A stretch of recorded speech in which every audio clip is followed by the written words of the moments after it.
y'all shit gon' foreclose. Funny how niggas make threats to me, man. Hey, tell that girl, tell me, man. Hey, I can sense the jealousy, man. Damn, they think so well of me, man. Cheers. Cheers. And welcome to another episode of Marlon vs. Marlon. And I'm your boy Marlon. And I'm your boy Marlon. Join us as two childhood friends go back and forth, argue, fight, debate, sometimes maybe even agree Here and there. on everything from sports to pop culture and everything in between. All right, today's episode, huge wild card weekend. We're going to dive into every game and look into the divisional round as well. Some NBA news came out about Kyrie and COVID and all that, so we're going to figure out where we go next as far as with COVID and all that. And also, too, college football playoffs national championship, that was yesterday, so we'll get into that too as well. But let's go ahead and get into some NFL. Before we do that, who's this episode brought to us by? This episode is brought to us by Jersey Junkyard. Follow, like, subscribe Jersey Junkyard on Instagram, Jersey Junkyard at Jersey Junkyard 2020 at gmail.com for orders. Hashtag Marlon versus Marlon for 10% off your order. And I'm talking about MLB, NBA, NFL, anything you need as far as jersey supplies. You can get custom jerseys, authentic on the field. Everything's good to go. So holla at Jersey Junkyard to get your jersey needs and hats. Everything you need? Everything you need. All right, so Ravens at the Titans. This game, I think, was this was one of those games where they needed, if the Ravens needed to win, they needed to contain. I'm over here drawing blanks already. Derrick Henry. So and they did, and I think this was Lamar finally got his first win. He got that monkey off his back. I think that when his first time in the playoffs, Chargers came to Baltimore, we ended up getting that win. But he finally got the critics off his back. Last year we saw he had that unbelievable season. I believe they were the number one seed, I think. But they didn't end up advancing in the playoffs. So what do you think of the win, and what does this say about this Ravens team? Big win. I think it says more about the Titans, though. They looked one-dimensional. Tannehill never really, he got it going a little bit, couldn't really get in that rhythm with, he was literally the best play-action quarterback this year in the NFL.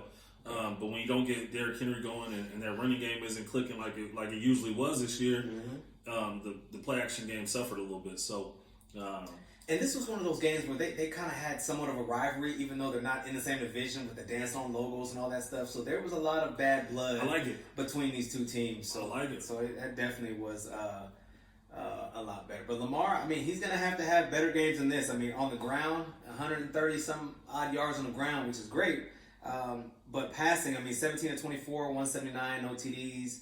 I believe he did have a pick, too, as well. So he's definitely going to have to have a better game. It was bad, too. The pick wasn't good. Yeah, he's definitely going to have a better game going forward because performance like that, yes, you're probably one of the best, if not, the best runner of the football at the quarterback position, but you definitely need to do a little more. You have a ton of weapons. You love those tight ends. So get those balls to those tight ends and receivers, Hollywood and all them, so you can, advance. A big chunk of that one, what was it? How many rushing yards he had? Mark, Chad, what's up? 136. 136. I know the touchdown run he had was like 50 yards. Yeah, right. So a big chunk of that all came on one play. But, I've been screaming this for as long as you guys have been listening that he has to develop more as a thrower. Mm-hmm. And, the last couple of years in the playoffs, we've seen teams make him do that.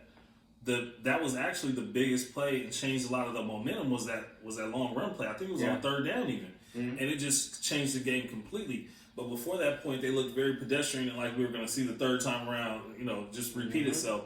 So I do want to see him get better throwing the ball. I want to see him get more comfortable in the pocket. I want to see that offense develop. I'm not even going to put it all on him. Like, they have to do a better job of play calling, too. It's like option, straight run, vertical pass to Hollywood.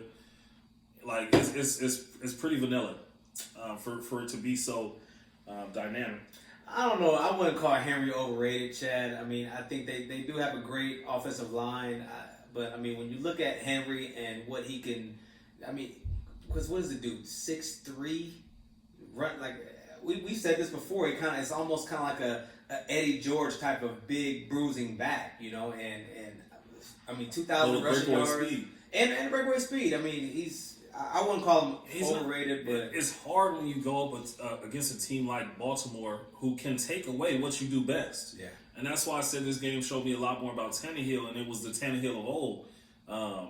Like, he just didn't have the game he needed to have. Like, his defense didn't play as well as Baltimore's defense at the end of the day. Like, if Tannehill comes out and plays, makes that defense stretch, makes that defense respect the passing game, and not simply focus on Derrick Henry, it might be a different outcome. But it's hard to run in the NFL on a 7-8 man box, bro. I said it last week about Zeke.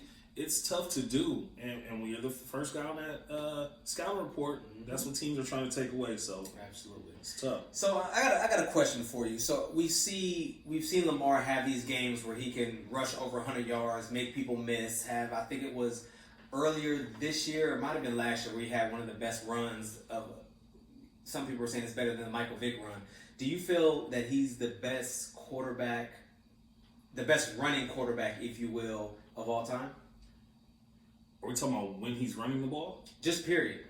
No, because the best running quarterback of all time means that you can throw the ball, you can run with the ball, you can do a little bit of everything. Well, just running then. Yeah, if you're talking about just running, I would say maybe. Yeah, I think he's up there. I think Vic is in that category, obviously. Sure. But he's special. He's special when he runs the football. Ryan, what's up? Yeah, and Baltimore was a better team than Tennessee. I don't know if I thought that all year long, but definitely on Sunday or Saturday, whenever they played, they were. Yeah.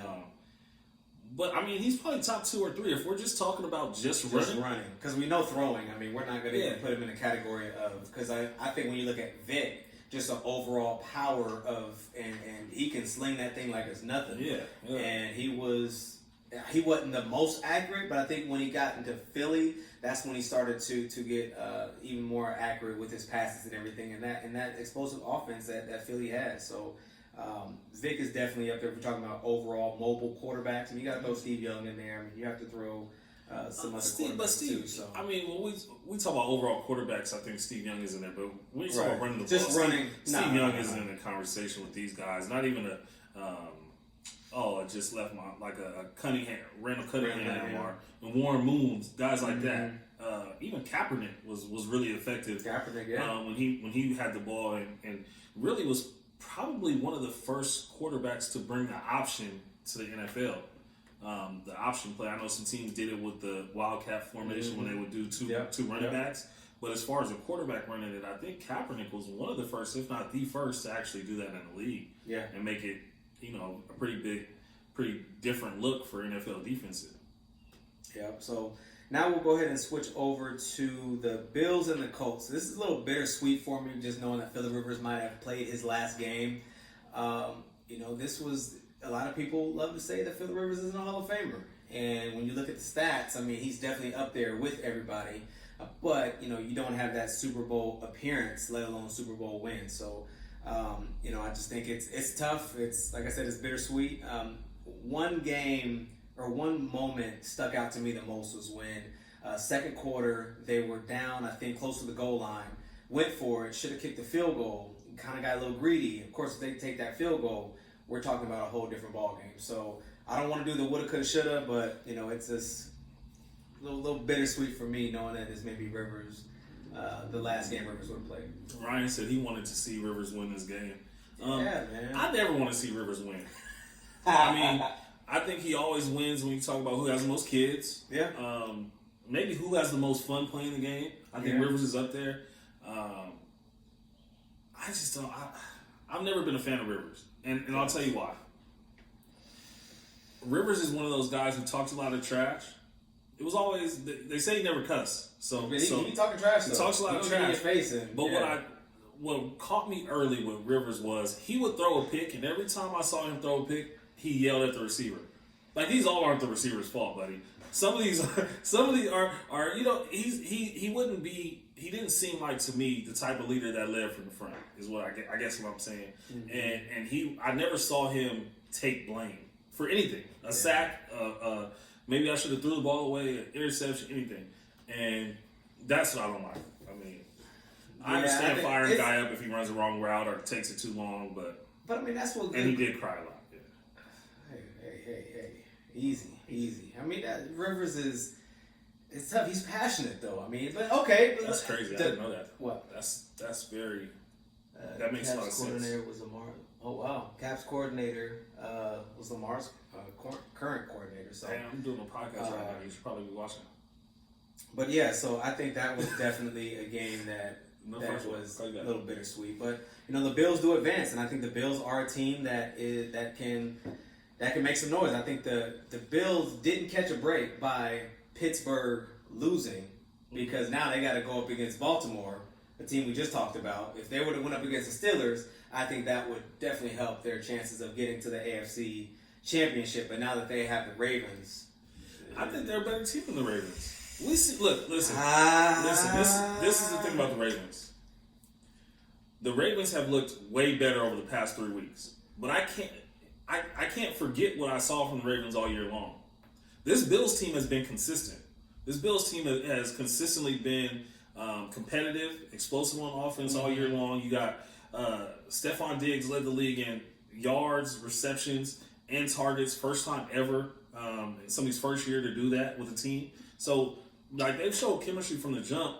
I think if they're able to get the run game going, what I will say I hated about the Bills game, they were calling quarterback runs like he was Taysom Hill. There was some terrible play calls in that game. Absolutely. And you can't give away downs like that. If you want to run the ball, hand it to a running back. If you just want to run the ball. I think Moss is out too for a little bit. Is Singletary still there? Somebody's got to be there. Yeah. Somebody with a number in the 20s or 30s, give him the ball. Fullback. He's not. He's a mobile quarterback. He's athletic, but he's maybe a option or a scramble run. He doesn't need to be catching the ball and just running fullback power. Especially not him. I mean, I think that you may get some guys like Taysom and other people like that actually are run first quarterbacks. But looking at a guy like that, but also too, play calling is going to be a huge thing for the Bills to make it to the next round. But we have our first guest, Mr. Tim, up in Montana. Tim, how you doing, man? Marlon, how you doing, bud? Pretty good. Appreciate you for joining. Thanks for joining us, Tim. Yeah, no problem. Out of Marlon. So Tim is a hardcore Broncos fan, so we always are back and forth getting into our just division. We I'm at least happy that we didn't end up as last place, so that definitely makes me feel pretty good. So we were last year though, so let's not forget that. That is true. So just before we get into these playoffs, is there any, we obviously need a coach. You guys need a quarterback. It seems like it's been, ever since Peyton left, you guys have been just quarterback after quarterback after quarterback, and you just can't find your guy. So is there anybody in the draft that you're looking at, or do you believe in the guy that you have in there right now?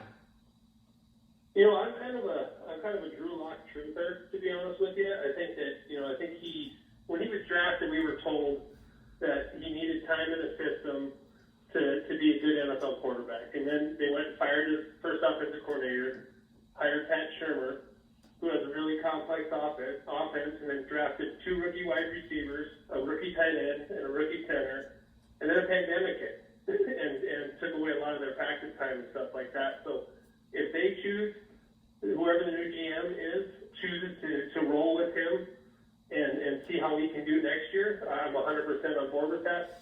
If they trade up in the draft for somebody, I don't think any of the guys, other than Trevor Lawrence, are immediate upgrades. Starting day one, are going to make the Broncos a playoff team. Right. I think they all have issues. I think, Trey Lance scares the heck out of me with his lack of experience against top-tier competition in only 1 year. I mean, the kid's he's a freak athlete, and he can be a very good quarterback.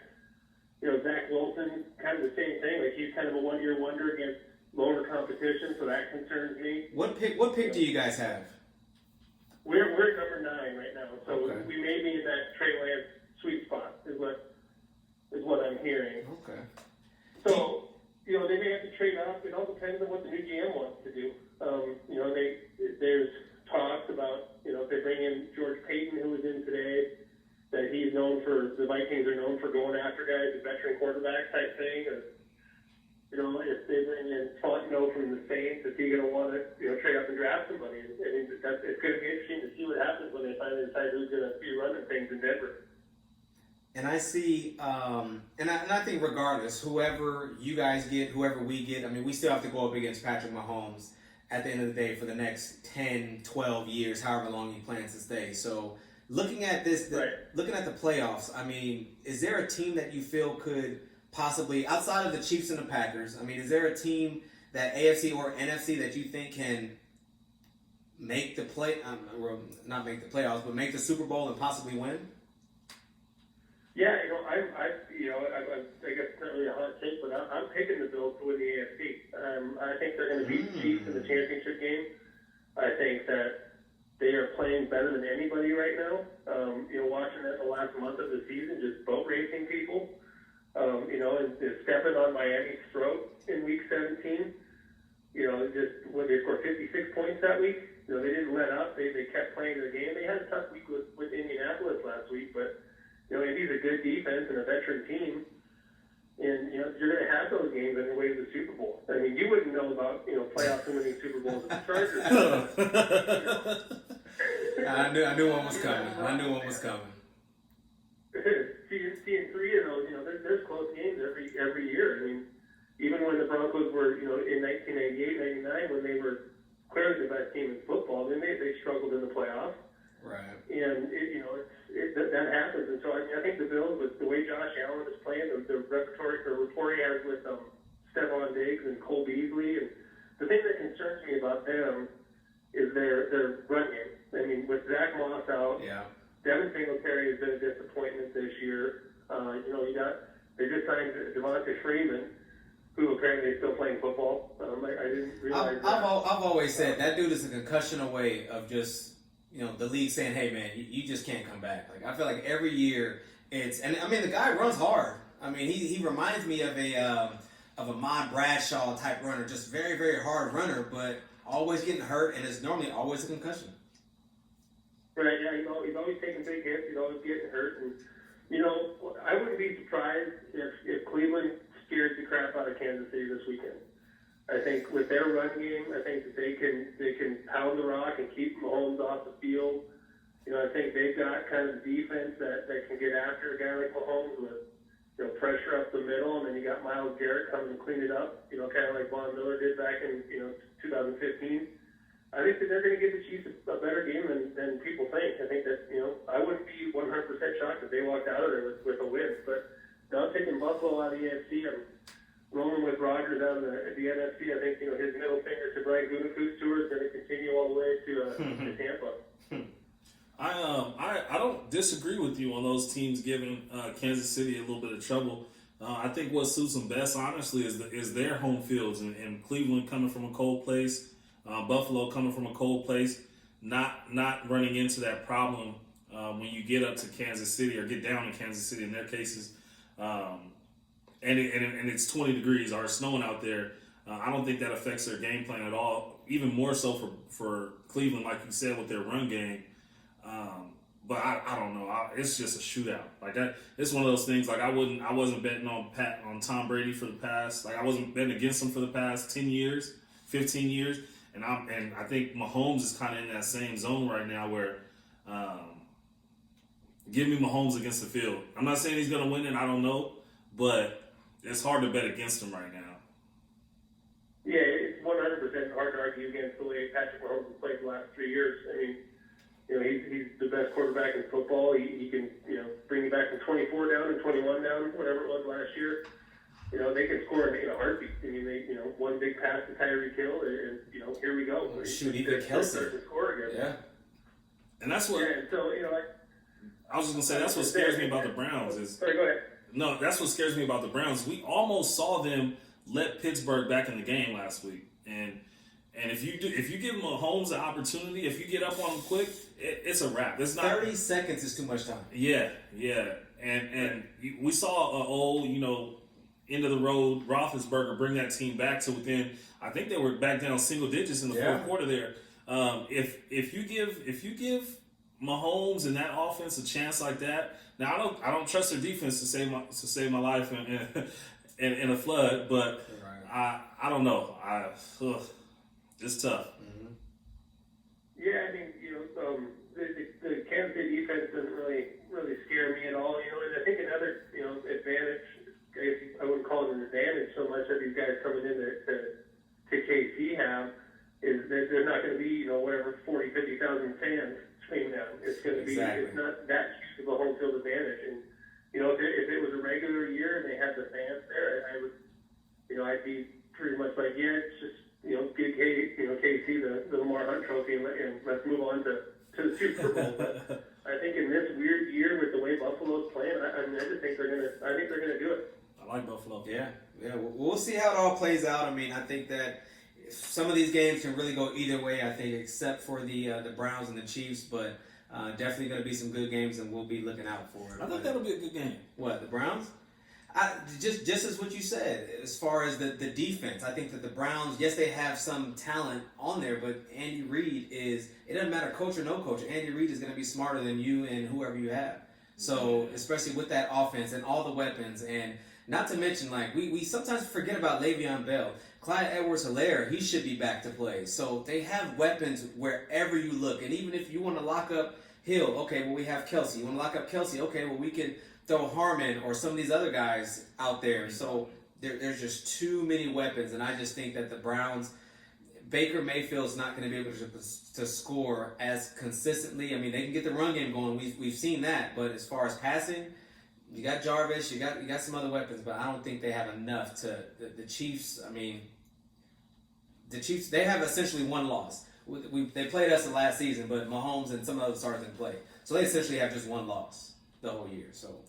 Oh, you guys beat them? Yeah, and Cleveland's beat up in the backfield too, in their defensive backfield too. They're missing a whole bunch of guys. So, I mean, that would definitely concern me as a Cleveland fan. If I was a Cleveland fan, I wouldn't be expecting a win, but I wouldn't be surprised if they came out with one.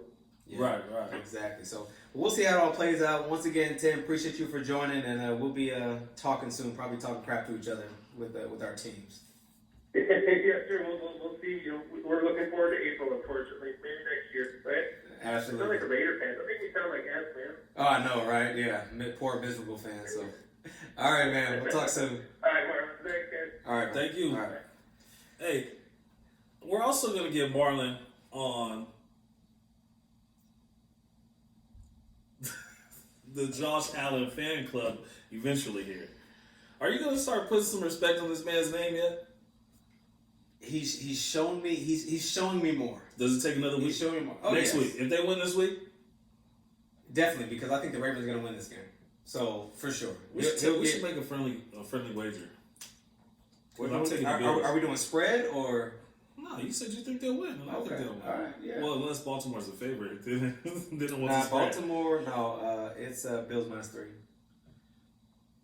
Oh, I think they might cover that. No, it could be a field goal game. And then it for the first time it did feel good to at least see fans in Buffalo, because up there COVID has been real bad. So I think they had 5,000 or 6,000 fans. So it's been real good to see. I think Kansas City, they've had fans. Seattle was one of the ones that didn't have any, and I don't even know if Seattle disappointed me. Are we gonna talk about that? Let's go. Excuse me. I expect more out of their defense. Pete Carroll got to do better. The offense looks sluggish. Play calling looks bad. This isn't the Seattle Seahawks team we're used to seeing come playoff time. True, but there's always that, and this even goes for the Rams too, because Seattle lost to the Giants and the Rams lost to the Jets. So I think you never know if that performance from either of those teams would have come out.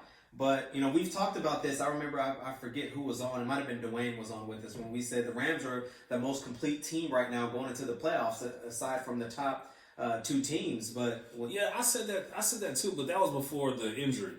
And shout out to what's his name coming back.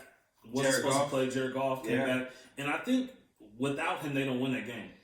I'm gonna be honest, because in the second half there was some plays that needed to be made to run out some clock or to continue a drive, and they never let Russell Wilson get the ball back on the entire defense. And also, I mean, you do have Aaron Donald, you do have Jalen Ramsey, two of the best at their positions. Yep. So I do have to give the Rams a little bit of credit, but if you tell me I'm going into the playoffs against the Seahawks In in Seattle. Seattle with a backup quarterback, I'm expecting the Seahawks to come out of that. And I don't think that was a terrible hit. I don't know if they ended up taking that.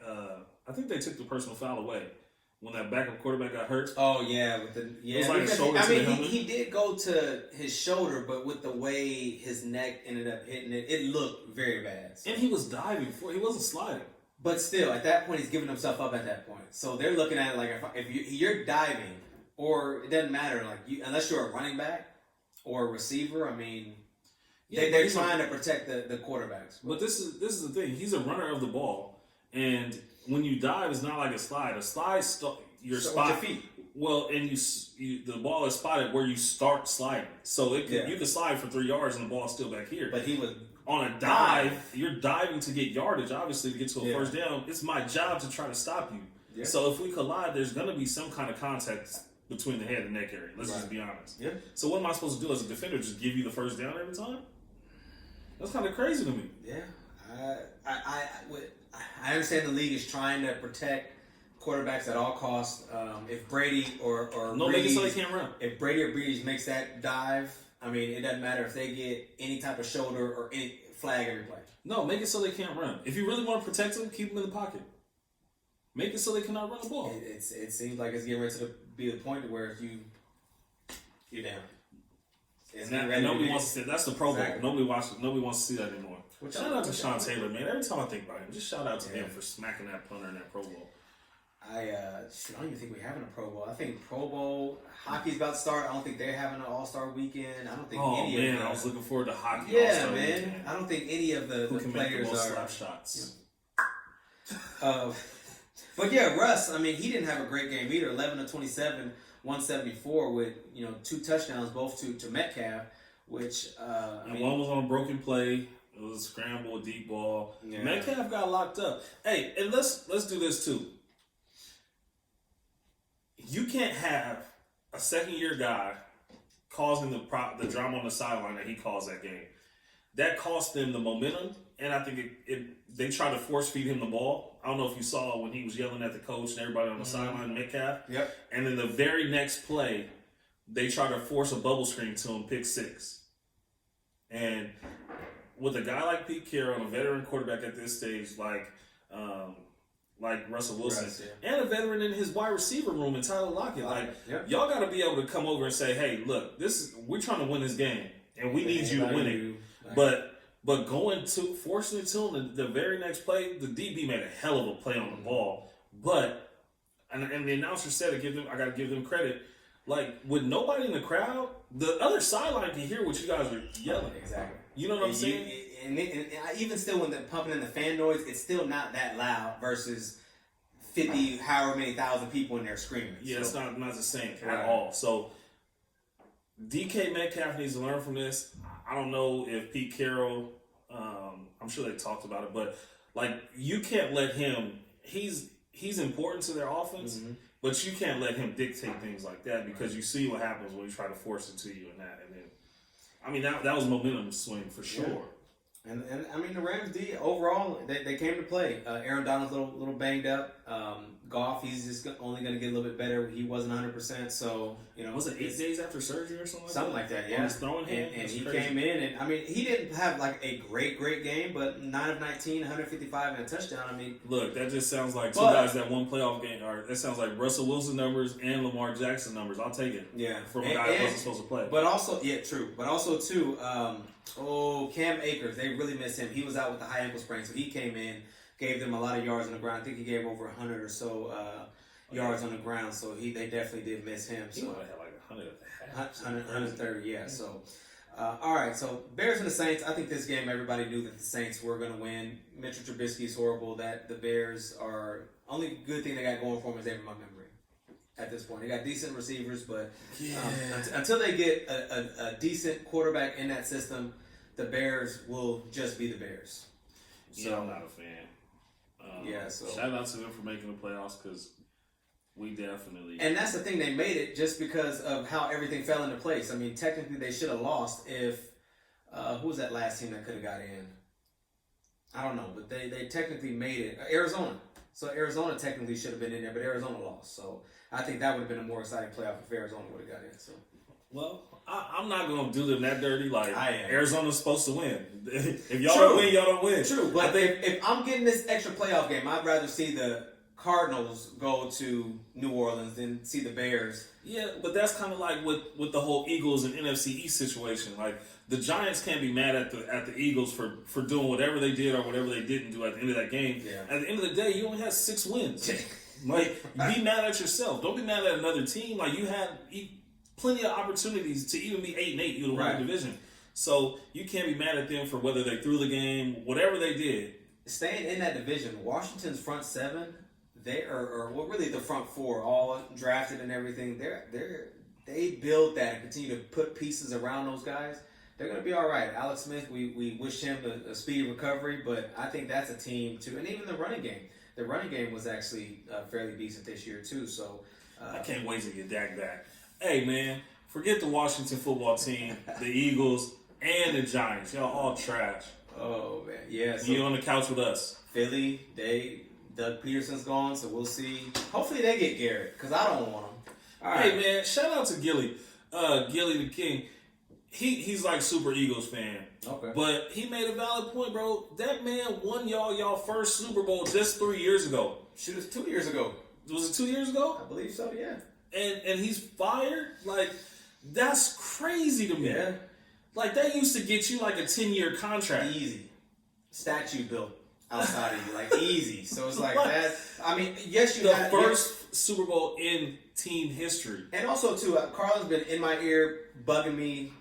Just, Eagles got this, Eagles got that. Eagles have had, I think, of course, my team always has injuries, but looking at their offensive line, all of them had backups. They had Deshaun Jackson. He played, I think, week 1, and then he didn't come back till damn near week 17 or whatever. So Alshon Jeffrey, he was out. You had both of your tight ends out. I mean, when you look at that, and I'm not even going to get into the defense, but just on the offensive part alone, Carson Wentz ain't got no help, no protection, nobody to throw it to. Running backs in out the lineup. Boston Scott, I think he's been in and and then out. wonder why Jalen Hurts came in and did better. Well, he's mobile. He can do it. He can on move. his legs. He can move. Not to say Carson is dirt slow, but Jalen can make plays. And And I'm not an Eagles fan by any means, but I mean they had Andy Reid there for 10 years, something like that, and he didn't want a damn thing. So right, it's just crazy to me. But hey, I started liking him because they were losing. Maybe that's why I wanted him to stay there. But I just think that's crazy. Like right. So yeah, the GM, right, Mark. The GM should have got fired. Like that's who I would have went after first versus going after the coach when you could put another coach in there and then same result happened So I don't know, but so we'll see. Then we got Breeze and Brady going up against again. I saw the meme with them with like the old filters, and it said every Tom Brady game at this point should be played on the History Channel, and then Tom retweeted it. I thought that was real classy Tom, and that was funny. Yeah, but this is gonna be a good game. Definitely, and I think with that we'll see if Breeze can win 3 times this year against Brady. That should be a good one. The spread on that one is New Orleans minus 3.5, over under 49. So hopefully we see a lot of offense in that one because a lot of these games kind of started off a little slow, especially with the Rams and the Rams and the Seahawks. Rams and the Packers, that should be a real good one. This explosive offense that is the Packers going up against the Rams. So Jalen versus Devontae. So Packers minus 7. So I'm excited for that one. Yo, DK Metcalf had 4 catches for 48 yards total this year against Jalen Ramsey when they matched up against each other. Mm-hmm. I don't think he's as effective against Devontae. Devontae's just a different animal. Different. I mean, and I was watching breakdowns of his route running and how he gets into routes. Like I'm watching this weekend. If you guys haven't seen it, but he kind of jumps off the line, like a kind of hop, stutter or whatever. And you don't know which way he's going. You don't know which way he's going. He gets you on your heels. You can't put your hands on him in time. Like it's just crazy how bad he beats people off the line. And he gave a big shout out to Keenan Allen. You know, I don't like to give shout outs to the Chargers, but I do like Keenan. That's my guy. But he kills people off the line. And here's the thing, too. A lot of people forget this offense has been explosive. When you look back maybe 4 years or so ago, maybe, when you got Jordy Nelson, Randall Cobb, and Devontae, when Devontae was just coming up being a rookie, I mean, that was one of the best receiving cores I think we've ever seen in a long time. And they all kind of went their separate ways. I think Jordy still has some left in the tank. He went to the Raiders, and obviously nobody wants to play for the Raiders, so he ended up retiring. And then Randall Cobb ended up coming over to you guys for a little bit. It was a good year. And then he went to Houston. So yeah, I think it was 2 years. I think he was good. Randall still has some left in the tank too. But when you look at money and all that stuff, I mean, those guys were want some top dollar, and I guess they saw something in Devontae, which is what we're seeing now. So It was right. Right. Ravens versus the Bills. Did we talk about that? Bills -3.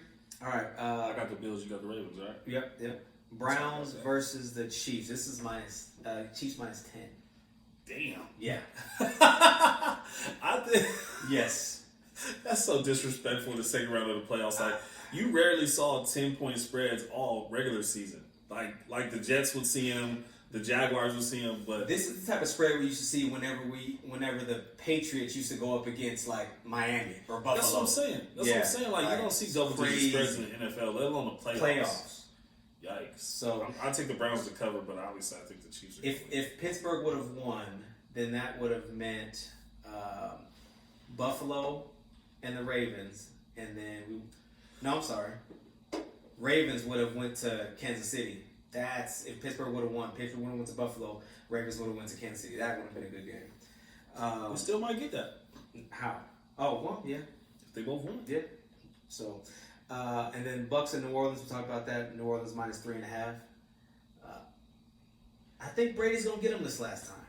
It's very hard to beat a team 3 times in one season. I think Brady's gonna get him. I also think Brady gets him. My dad told me this a long time ago, and I never knew what he was talking about until I started getting into postseason play against teams. Like teams know your plays, they know you can change audibles and everything, but teams are studying. Like they know what to expect, what's coming, your personnel, everything, your tendencies, all kinds of stuff. Sean Payton's a hell of a play caller, so I do think he can switch some things up. Yep. I think that's where I'll take Payton over Bruce Arians, but that's a tough matchup for both of them. Yeah. I like the Saints defense a little better. They've been playing a little bit better at least, but yeah. So now we're gonna go ahead and get into some basketball. I think that we've been seeing a lot of COVID related things. I think something came out and said that people that have tested positive before in the past test positive again. We heard the news of Kyrie being out at a family event without his mask, so we'll see. Kyrie's missed his 4th game. So it's been a lot of storylines and headlines, and our next guest is getting ready to join us now, and he's a huge Raptors fan, Mr. Raymond. And first off, Raymond, what's going on? How you doing?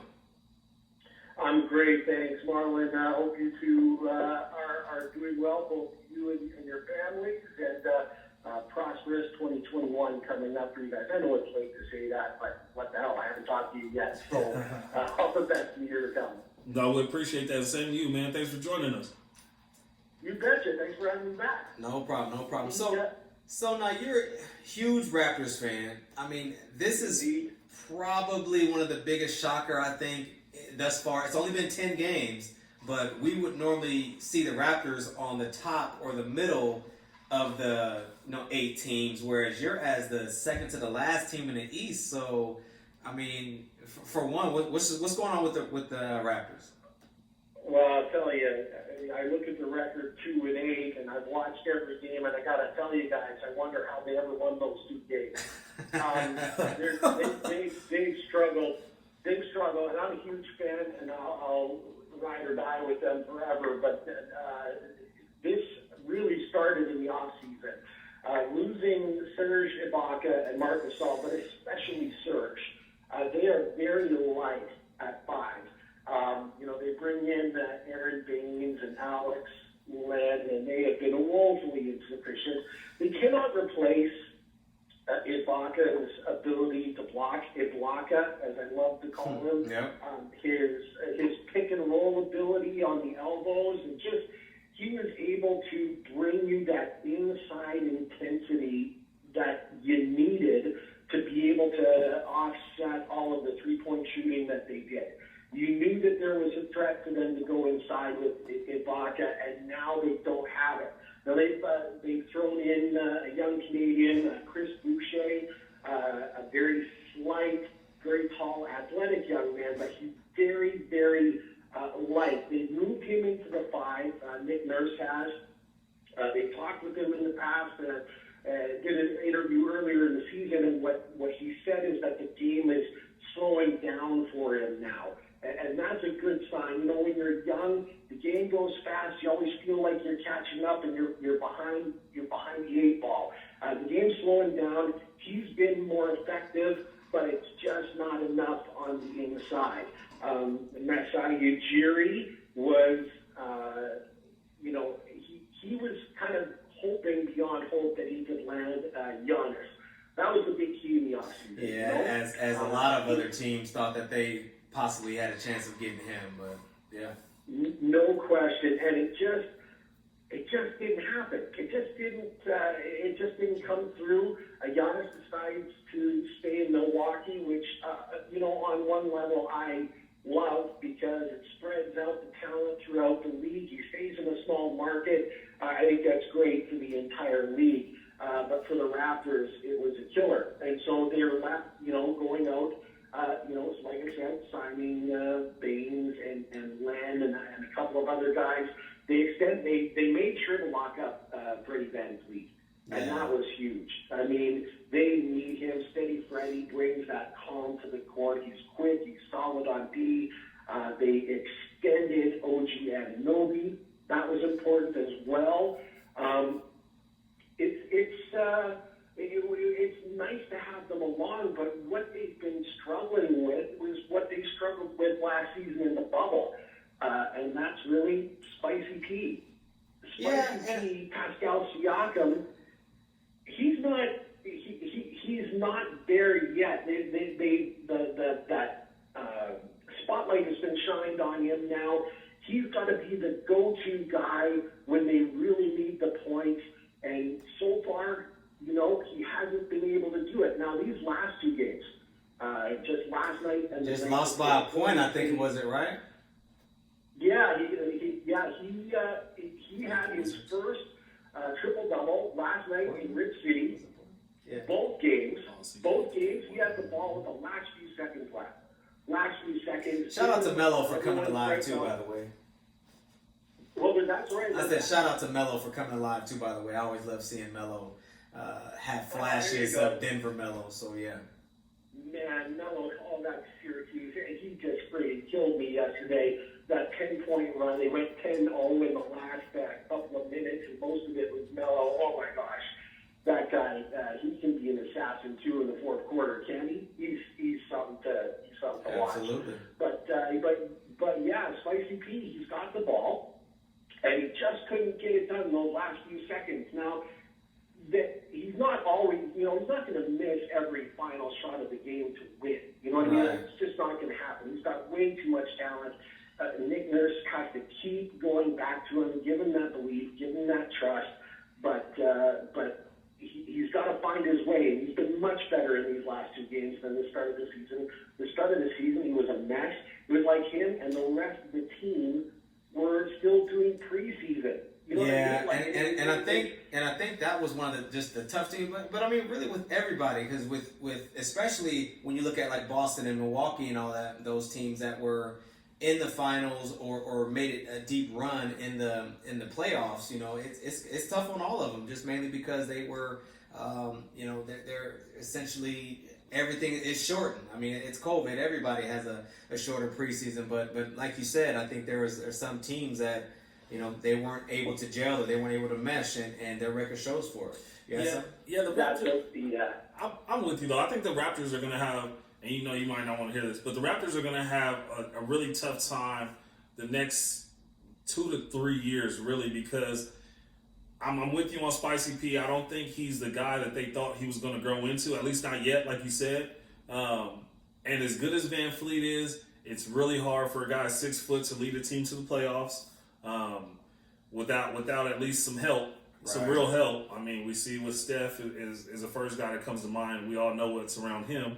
But like Kyrie, for example, or Kemba Walker, like these guys are really are probably the best guys on their team, but really hard, like just tough physically and everything. You got to run the team, you got to score, you got to do all that. So I don't think Van Fleet is a guy either. But I do like him, and I love that they kept him because he's a big part of that city to me. But I think, and you know, this year is going to help out a lot because you're going to be high in the draft. but until they get somebody in there that is either just a flat scorer, or Spicy P or somebody else on that roster, OG maybe develops into that guy, it's gonna be tough. It's gonna be tough treading. There's gonna be a lot of close games and rough nights. But they're tough. Yeah, they're tough though. It will be. And Norman Powell. Norman Powell was a guy last season who really stepped up big in the middle of injuries and stuff. And everyone thought when they lost their bigger players and stuff that they were going to get torched. And guys like Norman Powell and OG, like you mentioned, they stepped in and they played well. They really brought a solid effort, and they spread out the offense where it didn't always have to rest on Freddie, you know what I mean? Or it didn't have to rest on Spicy P. And they could spread it out, and they could stay in those games. This year, Norman Powell is, MIA. He hasn't been who he was last season. He's regressed a little. And OG, the same thing. I don't know if everyone, is still thinking about that three-point shot in Game 2 against Boston last year in the playoffs. And they forgot. He hasn't been OG as well. And so they're going to need to spread that offense out a little bit and take the heat off of Freddie, because if they shut Van Fleet down, they're going to be hard-pressed to find the points they need to win games. And really, last season, this is the thing that drives me nuts. And a former coach always made me crazy. I know every game has ebb and flow, and you're going to get on runs and all of the rest of it, right? And every team has that. That's part of basketball. Last season, this is a crazy stat that'll blow your mind. They only had 4 games where they held a 10-point lead or more and lost. When they had a 10-point lead or more, they only lost 4 times. This season already, that number is 6. 6 of the 8 games, they were at one point in the game up by 10 or more points. And in some of those cases that I've watched, more than 20 points. And they couldn't close it out. And that is just a huge, massive change. And I go back to losing Ibaka and the inside presence that could, stop a run with just a simple dunk or a layup or throw it inside to work it inside. And that's the thing, too. I think Ibaka is actually playing, you can definitely see it because he's really showing the Clippers right now that he can, at least be that person to come and give them some points, minutes, rebounds, all that stuff. So, I mean, when you have a decent team, and I always say it as a Lakers fan, we have a window of winning. With LeBron getting older, we have AD, all that stuff. The window is now to win, and I think that your window was very short-lived with Kawhi coming and leaving. And the year right after, too. They had a good year last year. I think also, though, too, speaking on to kind of some of the things you said, a lot of people underestimate the value or the difficulty in taking a couple steps up on that scouting report. Right. When you lose guys like Serge Ibaka and you lose guys like Pau Gasol or Marc Gasol, OG, Spicy P, they both slide up. Spicy P was already high on the scouting report, but Norman Powell slides up a couple slots on that scouting report. And then, like Marlon just said, when you get Serge Ibaka goes from being the second or third guy on that scouting report in Toronto, now he's the fourth or fifth guy on the scouting report that you're game planning for in LA. Now opportunities open up a little bit more because we're putting attention on playoff P, who isn't really playoff P, but we're looking at him and Kawhi, so Serge is getting open looks. Serge is getting easier looks. You know what I mean? So a lot of people don't properly estimate the value of where you are on that depth chart and how much easier or tougher it can be for you going in, game in and game out. Yep. No question. Yeah, you kind of hit the nail on the head. That brighter spotlight, the bigger role. Sometimes you're not ready. Sometimes you're not ready for the minutes. And the Raptors are playing much smaller. They're a very small team. Like, they do not have a lot of big bodies to bang in there and protect the rim. Come down with those defensive rebounds that they need. They don't have it, and they need those guys to step up. Their journeymen that they have, like Baines, like Len, they're journeymen for a reason. Yeah, You know what I mean? Like, they spend a lot of time jumping around from team to team, being a good fill-in that can take up a couple of minutes and stuff. They need more than that from them. And will they get it? I really don't know. If they don't get it, this Raptors team, as much as I hate to say it, is going to be very hard-pressed to even make the 7 or 8 position, which, and let's face it, this Eastern Conference, I'm looking at the lineups and the teams and the talent and so forth. You got a lot of teams, yeah. COVID disaster, it's going to be tight, isn't it? Yeah, like, and then I can see a lot of teams, games between the. Yeah, and Brooklyn is technically 11th right now. So if Kyrie can get his act together and figure that out, and KD, he's not going to be playing as much as he would in a normal season, but you know they're going to be up there. I think Orlando probably will drop down.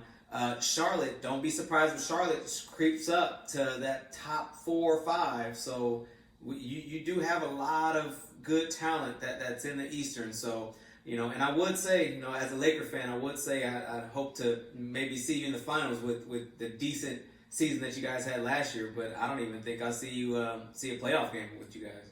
It's gonna be really, really tough. They better get it straightened out. Now they've got Nick Nurse on their side, who's a magnificent coach of the year last year as well. Right.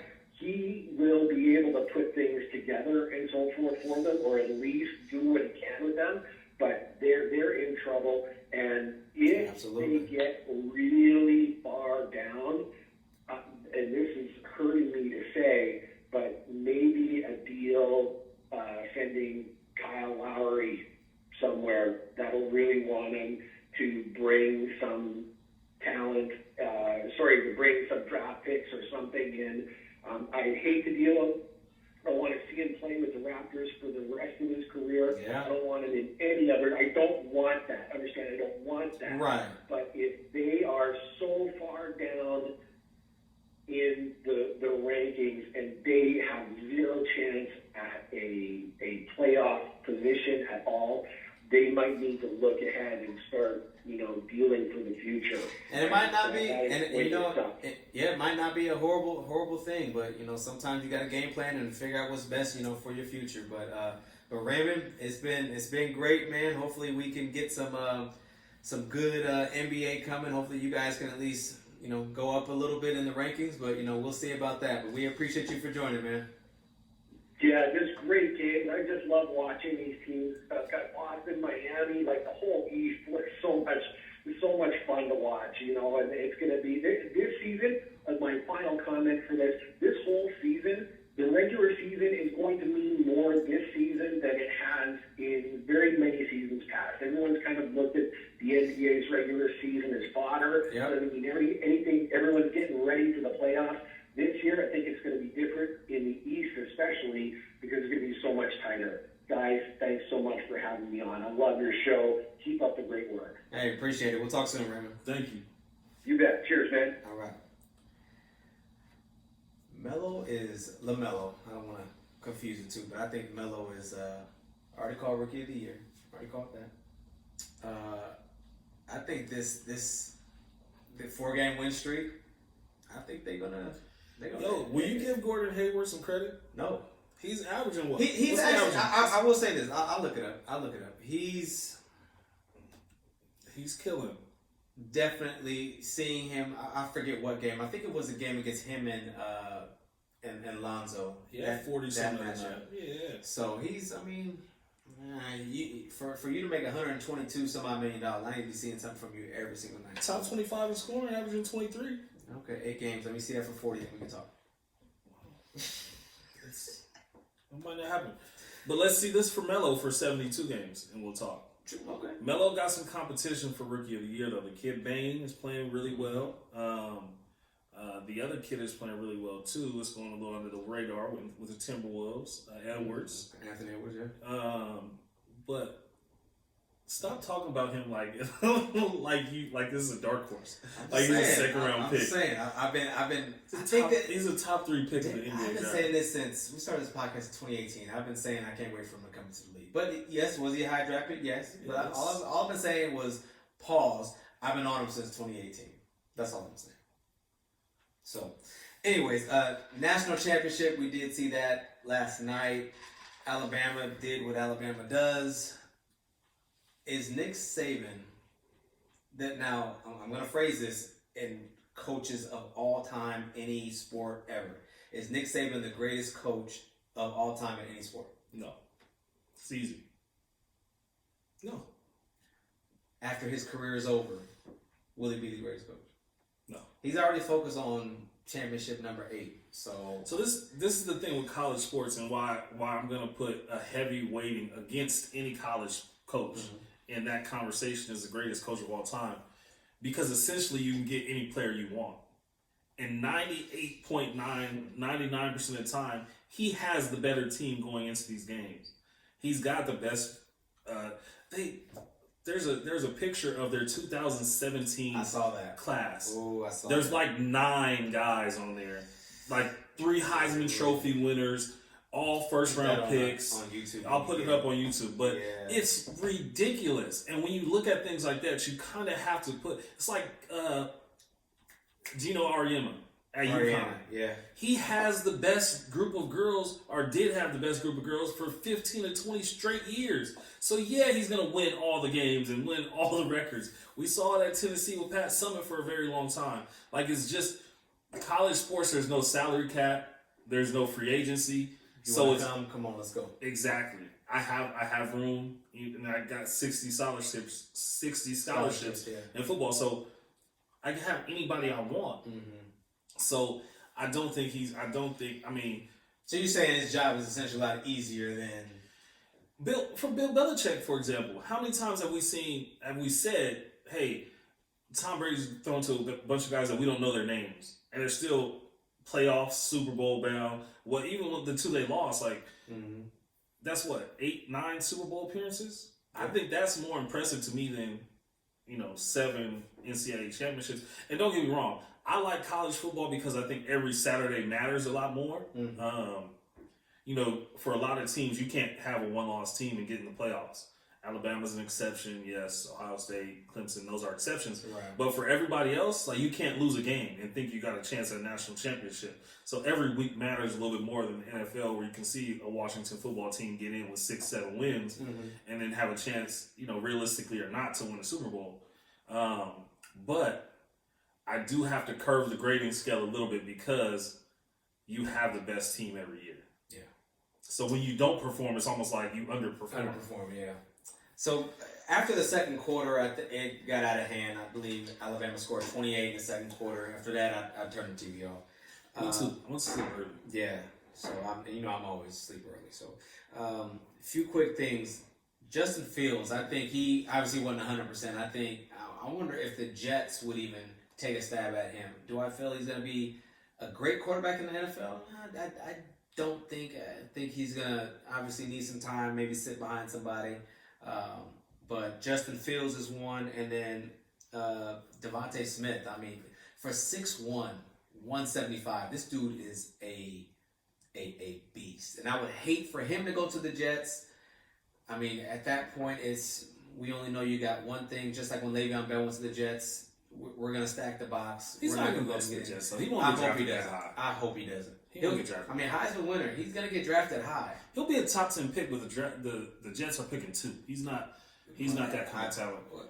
And you just don't draft. When's the last time we saw a receiver get drafted in the top 2 or 3? It doesn't happen very often.